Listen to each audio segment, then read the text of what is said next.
Welcome, fellow writers, to the Inspired Writer Collective podcast, your go-to hub for all things writing. We're your hosts, Elizabeth and Stephanie. Whether you're a seasoned wordsmith or just dipping your quill into the inkwell of creativity, we're absolutely thrilled to have you with us. Drawing from our experience in publishing, diverse writing genres, and the daily grind of showing up for yourself, we're here to be your writing companions. Expect insightful discussions, expert tips, and a dash of inspiration as we navigate the twists and turns of the writing journey together. So whether you're listening on your commute, during your writing session, or just relaxing at home, get ready for an immersive experience that celebrates the art and joy of writing. Hi, Elizabeth. Hey, Stephanie. How are you today? Oh, doing good. I went into a new bookstore. I mean, it was a pre-existing bookstore, but they've changed locations in the nearby town, and they had a used book sale rack.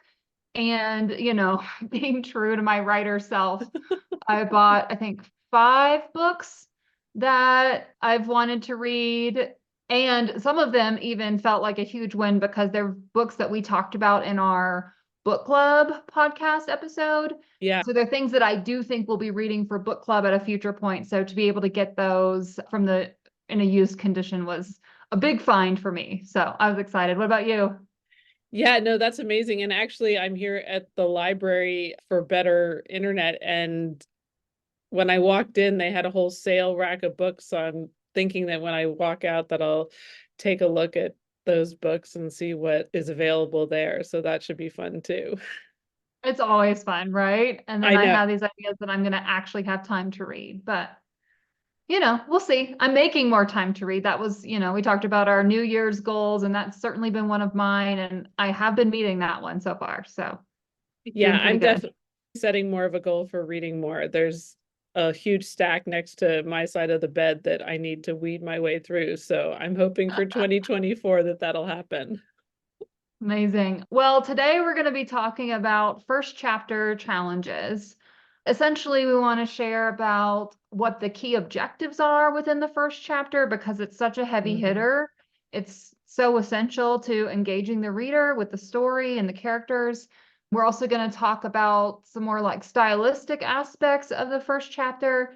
And then in a second episode, we'll talk about some of the pitfalls or common mistakes, as well as whether your first chapter is really a prologue or unnecessary altogether, and sort of some of the ways to do that evaluation for yourself in order to determine if you've really got that engaging first chapter experience.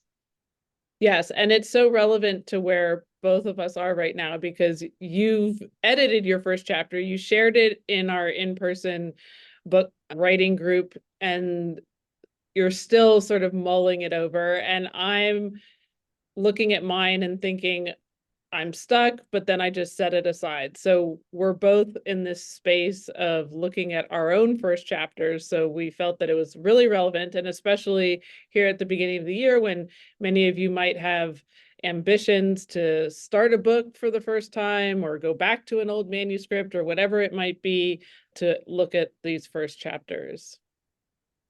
Right, exactly. I originally selected this story as a first chapter after hearing a discussion in a group about what a first chapter needs to have. And I found this sort of like inflection point in the story where my direction was changed. But that was still at a point where I thought my story was about building community. Now that my story is ultimately about self-love and valuing myself and my own self-worth, I question if that's really the same turning point. And when I shared it with another writer, which again just speaks to the value of community, so you have people to bounce ideas off of, she wondered if maybe it would be better suited as a prologue.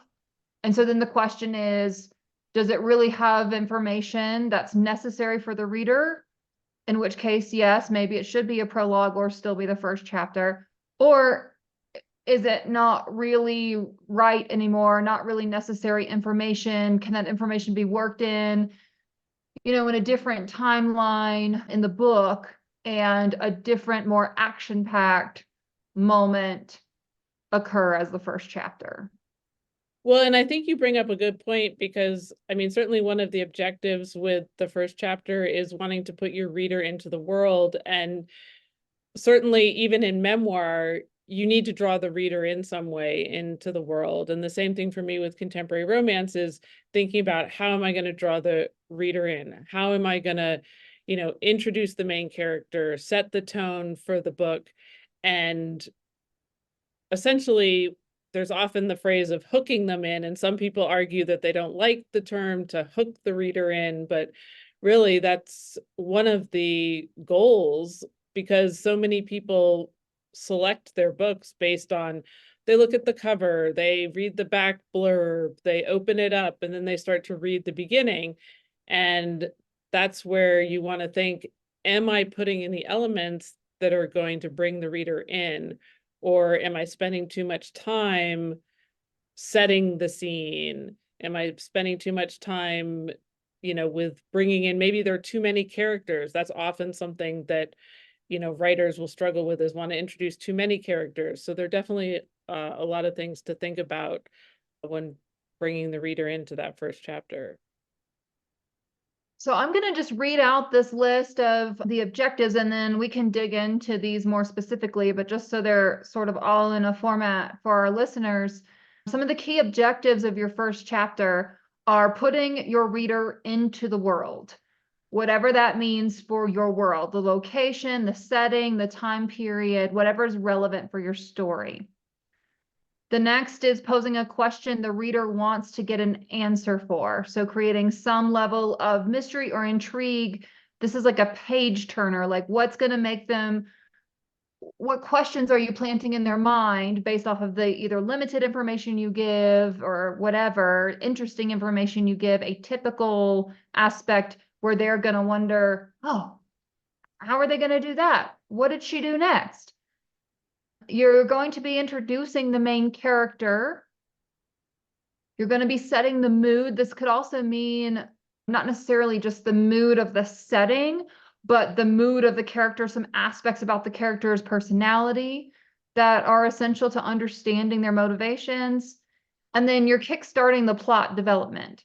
So this is definitely a cautionary measure against just providing all that background information and lineage and scene setting versus actually having some action.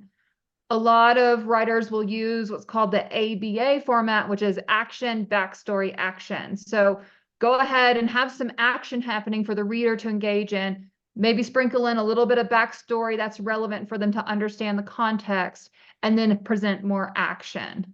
Mm-hmm. Also, we want to know as a reader where and when we are. That's more world building, and what the point of view is. So in the first chapter, you're acclimating as the reader to, is this going to be first person, third person? Is the narrator some omniscient narrator? Are we going to have, multiple points of view, that sort of thing? So you're helping your reader get grounded in your style of writing as well. That's another tendency, is that to create a first chapter that's a little bit more flowery and literary, when that's not going to be your tone as a writer throughout the duration of your novel. And so it just doesn't set the right expectations for the reader. And then essentially you want the reader to understand what the cultural setting is, or if there's a larger like moral message. Maybe this would be more so in memoir, as far as like indicating what kind of growth you can expect to see from the journey of the memoir that the memoirist is going to take you on, because that reader is going to want to know if that's something that's going to be at all relevant to them or interesting to them. Well, and that goes to the purpose of like why you might read memoir. So some of these are some genre specific things as well. There may be additional things based on your genre. exactly. And going back to what you were saying about the larger moral and cultural setting, I just finished reading a contemporary romance called Technically Yours, and the larger sort of moral, I guess, cultural setting is about, computer science and access for particular groups that don't typically have access. to that career field. And so that's definitely set up early on in the book for that. So that's another example of setting the first chapter for the reader in that way. Right. And I know, Stephanie, you've spoken a little bit about some of the challenges with the romance genre as well, where there's some initial expectations about what else is going to be contained, like specific action that has to happen in that first chapter that the romance reader is expecting. Well, definitely. I mean, the romance reader definitely has certain expectations when opening a book, that they want to, they want to know who the main character is right away. They want to know what's the meet cute, what's the love interest, and how is that, what is the challenge between the two? Are they an enemies to lover trope? Is it, friends to lovers? Is it, whatever it might be, all those elements need to be set early on to bring the reader in. And interestingly enough, there's not always a lot of backstory initially. That's drawn out over the course of the book. And I know in our online community, we had the quote from Stephen King about description, that the real details are for the writer, but a lot of it for the reader should really be left up to them. And so I think that that's also something to think about in this first chapter when, for example, when you shared the first objective about putting your reader into the world, that you don't want to spend so much time building your world and creating this elaborate, description of what the world looks like, because really that can be drawn out throughout the book. And there's certainly some genres where I think world building does take a lot more time. I mean, certainly, fantasy. I mean, if you go all the way back to The Hobbit and the amount of time that's spent building that world, I think with those particular readers, that would certainly be an expectation. They want to know those details. So in that regard, there is some specificity to building your world in the first chapter. But in the genres we're talking about, specifically to our writing with memoir and contemporary romance, you don't want to spend so much time that you lose the reader and they don't understand your purpose or why it matters, or why, because certainly for the main character, I mean, you're the main character of your story. I've created the main characters for mine, and you need to keep it moving forward because there are things that are happening and actions need to be taken to move the story forward in order to engage the reader and move them along. I remember going back to some of the world building stuff. I remember having a discussion too with a recent author friend of ours, PD Underhill, whose book takes place in a contemporary setting, to contemporary times, but has a magical element. So she had to craft a way in order to expose the reader to that magical element so that wouldn't come as a surprise and like an off-putting thing later on in the book, because while it is a larger aspect of the overall plot, it's outside of the awareness of both the main character at the beginning, but also the majority of the people, the characters within the book, but still finding a way to clue the readers into the fact that this story is going to have some, mystical, magical elements to it as well. Because if you have a reader who stumbles upon your work who does not like that at all, like that's to suddenly get invested in these characters, and halfway through you suddenly, now it's time for the magic to happen, you could potentially lose that reader. Absolutely. And I think that speaks to thinking about how you're going to kickstart your plot development from the beginning and making sure that, like you said, that you're cluing the reader in to what's coming. You're giving them relevant information, but not too much. And then, like we were talking about just before we started recording, and thinking about, you just picked up the book, Eleanor Oliphant is Completely Fine. And that's one that's commonly referenced in terms of looking at a first chapter. And often the inciting incident happens towards the end of the first chapter. There's kind of the leading up, and then all of a sudden something happens. And like you mentioned before, it becomes the page turner for the reader about what's coming and what you can expect, that the challenge that a character is facing, or a decision that a character has to face. And essentially the remainder of the book is navigating through a lot of different scenes that bring them through to solve their problem. Yeah, so I'll read the first line of this book because, or the first maybe few sentences, because it was highlighted as an example of how you can get a sense for a main character's point of view, and how the reader can sense that there is a gap between that character's just getting a sense for the character as well. When people ask me what I do, taxi drivers, dental hygienists, I tell them I work in an office. In almost 9 years, no one's ever asked me what kind of office or what sort of job I do there. I can't decide whether that's because I fit perfectly into their idea of what an office worker looks like, or whether people hear the phrase work in an office and automatically fill in the blanks themselves. Lady doing photocopying, man typing at a keyboard. So already you're getting a sense of of Eleanor's more like view of herself, a little bit high and mighty, really relishing the anonymity of her office job and her sense of like self-importance. And so I think that's why those sorts of characteristics are why this particular first chapter is sometimes cited as a good example one. Well, and it's interesting because it really gives you a sense of where she sees herself in the world, and you don't get a lot of detail, but you get enough because you can place yourself in those settings, like when you're at the dental hygienist and they're asking you stuff about your life and other questions, and you just give short answers and you don't give a lot of detail.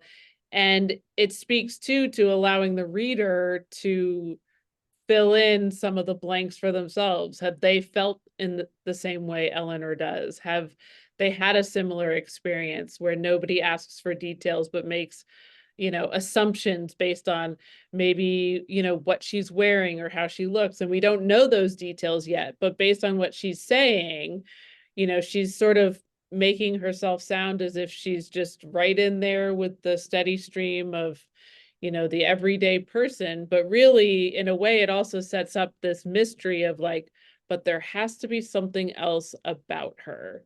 Right. And you get that very much from that. And it's interesting too, there's something about the first person that is very different from writing in third person. And there was a discussion about this the last time I was at my book club, about how first person really puts you in the character's head, whereas third person keeps you a little bit removed. So that's another decision to make as a writer, is which point of view, how do you want the reader to connect with your main character? And how much of the storyline is happening in their head? How much of the conflict and tension is because of the way they think? Absolutely. So then the other aspect of the first chapter, which you referenced, is the sets of two problems. The one thing is, the main character's immediate or apparent problem. And then there's the second problem, the one that might be hidden to the main character, but that the reader or author is hinting at. And in this particular one, I'll read the last sentence or two of this first chapter. His handsome face, his voice, here, at long last, was a man who could be described with some degree of certainty as husband material. Mummy was going to be thrilled. So here, at the end of this chapter, the author, Gail Honeyman, has put both of those things right here at the very end. So here's the character's perception of her problem, which she doesn't have, any prospects as far as like husband material, but is alluding to the issue with the relationship of this main character to the expectations of her mother and pleasing her mother. Well, and it's interesting too, because you have the start of the chapter where she's speaking about herself in this sort of distant, almost plain manner. And then at the end, there's the piece of, oh, but there's something that I want. I want to be noticed by someone who's husband material. And then it alludes a little bit to, what are the society expectations where she is about what that means. And then of course, as you say, you get a sense of, okay, there's the mother character, which, I'm sure many people can connect with that idea of whether it's a mother or father, or whoever the parental figure is, having an element of expectation. Not only that, but now if you're listening and you haven't read this book, you might be curious to say, oh, I'm going to go pick up this book because this sounds interesting. I'm intrigued by this character, or I can connect with this character in some way, or whatever it might be. But Is her mom really going to be thrilled? right, exactly. Is she, or is she just saying that in sort of a sarcastic way of, and so we don't really know. And of course that draws the reader in because the reader wants to find out. I think I've shared with you that there have been times when there have been books that I've started and I haven't necessarily been drawn in, but sometimes I just want to know, what is the author going to do to solve this character's problem or figure it out? And so I do keep reading. And then there are times, of course, where I just, can't get past it and I have to put the book down. But there's definitely a lot to be said for that first chapter. And even for me, when I think not only as a writer, but as a reader, is really having that draw into the story. Right. So for this example, what we're presented with is the main character sort of status quo, right? That's what we get from those first opening sentences, is we get a brief introduction into her perspective of her life and what she likes about it and that sort of thing. And then at the very end of this chapter, we see a first disruption, which is this encounter with this man who is husband material, which changes her out of that like sort of status quo resting state into a new reality. But then there's also a competing second event, which is whether her mother will or will not be pleased with this gentleman that Eleanor finds suitable. And that's where the real tension is going to come in between this new state and this newer state, And so it's these kind of like alternate reality, or I guess different just plot lines that are going to oppose each other at different times and guide the story and create conflict for the main character to navigate as they slowly come to realize what the true hidden problem is versus what they think the problem is. Well, and again, it goes back to, like you said, that ABA format, because you have some kind of action and then you have a little bit of backstory and then there's an action. And while it's not a typical action, it's enough of the thought process. It's the thought process of our main character here that's driving the story forward. And so that, while it's not exactly, the character didn't, jump in front of a taxi cab and create some kind of disruption, but she's having an experience and she's sharing that. And then her thoughts are then driving it forward in the two directions that we talked about. And so that's definitely an interesting thing to think about. And this is definitely what we'll be sharing in our book club, is we won't always be focusing on just first chapters, but it's going to definitely be an element of what we're going to be looking at. And one of the things that's interesting in one of the resources we were reading was talking about taking a look at the first chapter by going paragraph by paragraph and going back to this list that we talked about at the beginning about, where and when are we? Which questions is the paragraph answering? Is it answering something about the world building? Where and when are we in time? Is it telling us something about who the main character is? And certainly in the example with Eleanor, we get that right in the first paragraph. We're getting a sense of who she is. And a little bit about the world. We know where she works. She works in an office. We don't know all those details, but we get a sense of that. And then we also get the point of view. So really that first paragraph hits like quite a few of those points and then the larger moral and cultural setting that kind of kicks in there in that last paragraph about, okay, husband material, what's happening here, parent expectations, Eleanor's own expectations, her own perspective. So all of those things, it's a great way to do a bit of a book study. And that's, since we're reading as writers in our book club, that's a great strategy, especially for thinking about that first chapter. And I mean, it can continue on, but certainly looking at the first chapter in that way. For sure. So I'm in the process of creating a book club workbook or read along sheet to help us all sort of take note of similar things to help aid in our book club discussions. And a couple of those questions are going to be around the first chapter. A little bit more generically of like, did the first chapter hook you? How did it hook you? Why did it hook you? Was there a particular line that, brought you in? If there was a prologue, was that prologue relevant? Did it give you information that you needed and wouldn't otherwise have? Did you find that it was superfluous and unnecessary?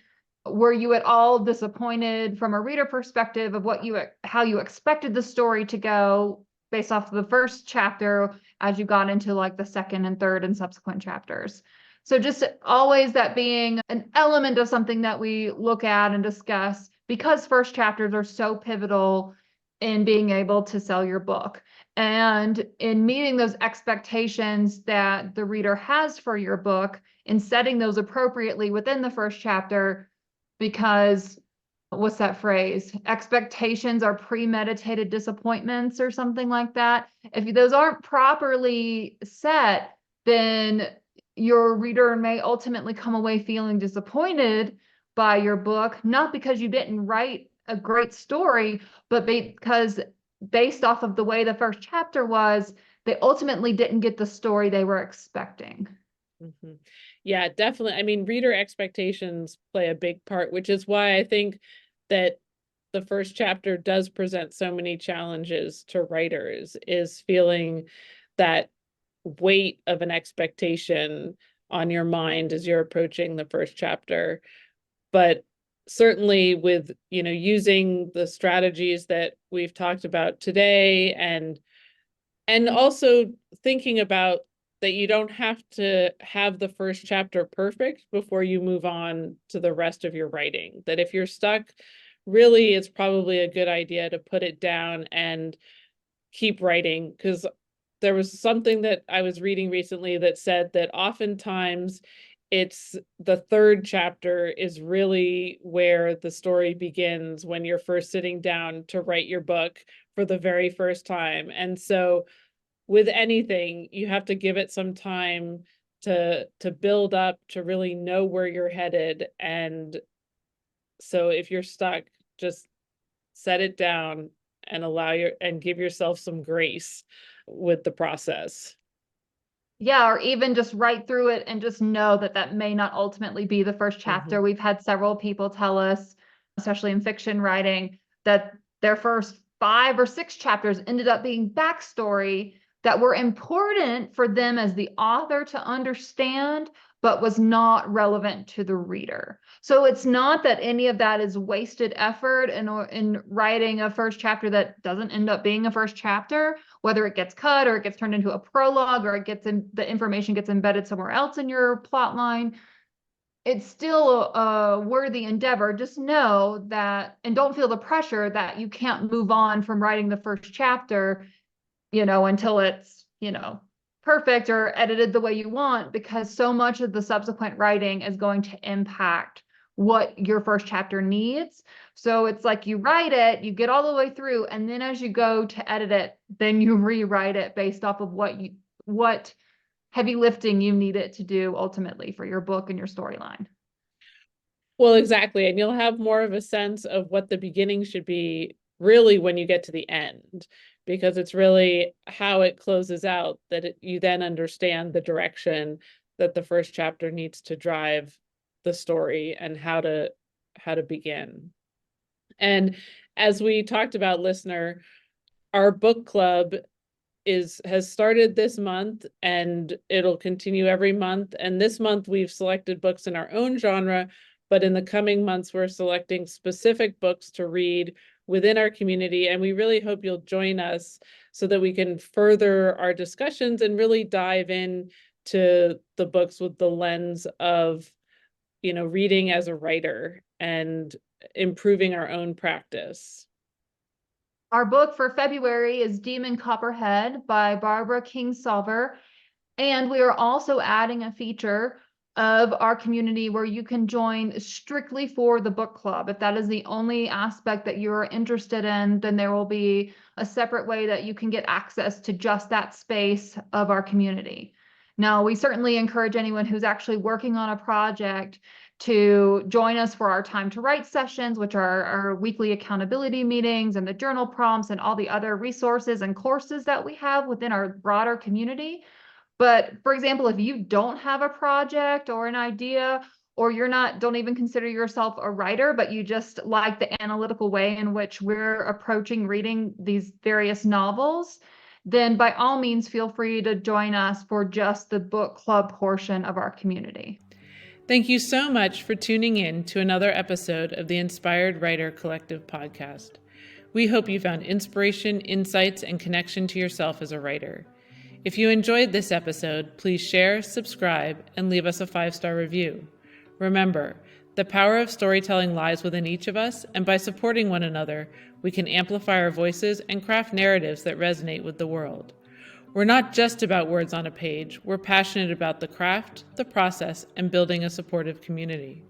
Become a part of our community by connecting with us on social media. You can find us on Instagram and YouTube at Inspired Writer Collective, on TikTok at Inspired Writer LLC, by joining our writing community online at inspired-writer-collective.mn.co. And let's continue this writing journey together. You can find links in the show notes. Until next time, fellow writers, may your pens be mighty and your stories captivating. Happy writing.